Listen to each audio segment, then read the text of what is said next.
பல்லடத்துல தீபமாய் ஒளிர்ந்த இந்த வெல்லும் தமிழ் பெண்கள் மாநாடு இப்ப தஞ்சையில தகன்னு மின்னுது. தஞ்சை என்பது திராவிட இயக்கத்தினுடைய கோட்டை. வெல்லும் தமிழ் பெண்களை, கழகத்தை காக்க வேண்டிய கடமை, தமிழ்நாட்டை வளர்க்க வேண்டிய கடமை உங்களுக்கு தான் நிறைய இருக்கு.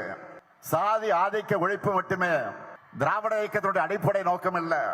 பெண் விடுதலையும் தான் நம்முடைய அடிப்படை.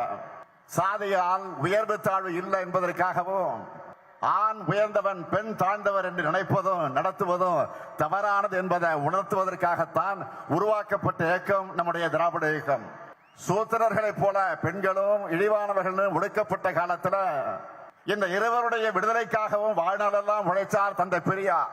திராவிட இயக்கத்தோட தாய் அமைப்பான நீதி கட்சி ஆட்சியிலே தான் பெண்களுக்கு முதலாக வாக்குரிமை தரப்பட்டுச்சு. அந்த வழித்தடத்தில் வந்த பேரறிஞர் அண்ணா அவர்கள் சுயமரியாதை திருமண சட்டத்தை நிறைவேற்றினார். பெண்களுக்கு சொத்துல சமபங்கு உண்டு என்று கொடுத்தார் நம்முடைய தலைவர் கலைஞர்.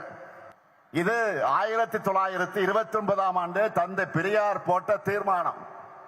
அதை 1989 நிறைவேற்றியவர் முதலமைச்சராக இருந்த கலைஞர் அவர்கள். பேந்தி காவலர்களை உருவாக்கினவர் கலைஞர்.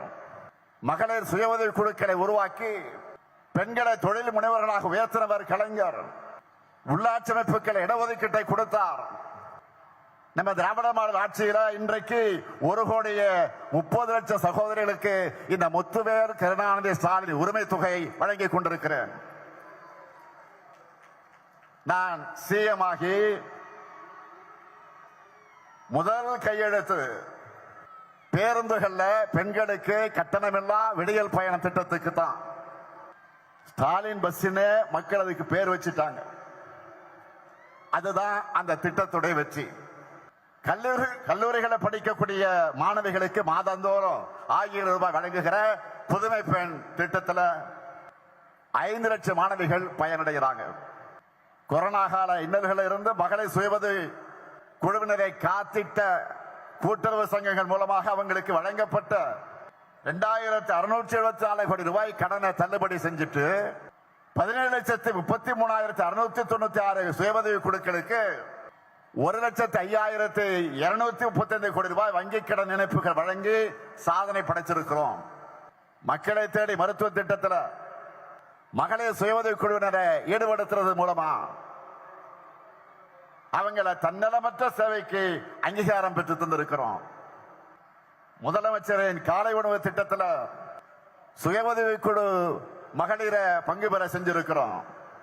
பணிக்கு செல்லக்கூடிய மகளிர் பாதுகாப்பா தங்குவதற்கு தோழி விடுதிகளை திறந்திருக்கிறோம். அடுத்த இன்னும் பல மாவட்டங்கள்ல தொடர்ந்து திறக்க போகிறோம். அனைத்து மாவட்டங்களையும் பாலின வள மையங்கள் துவக்கப்பட்டிருக்கு. இந்த மையங்கள் மூலமா குழந்தை திருமணம், குழந்தை பாலியல் வன்கொடுமை மற்றும் குடும்ப வன்முறை உள்ளிட்ட பிரச்சனைகளுக்கு தீர்வு காணுகிறோம். உள்ளாட்சியில மகளிர் அதிகாரமிக்கவர்களாக வர வேண்டும் என்று 50 விழுக்காடு ஒதுக்கீடு வழங்கி இருக்கிறோம். ஜெயிச்ச பெண்கள்ல 70 விழுக்காட்டுக்கு மேற்பட்டவர்கள் சுய உதவி குழு மகளிர் தான். அதுல எனக்கு உள்ளபடியே மகிழ்ச்சி. இப்படி பெண்ணுரிமைக்கான ஆட்சியா, பெண்கள் கேட்காமலேயே அவங்களுடைய தேவைகளை நிறைவேற்றுகிற ஆட்சி தான் நம்முடைய திராவிட மாடல் ஆட்சி.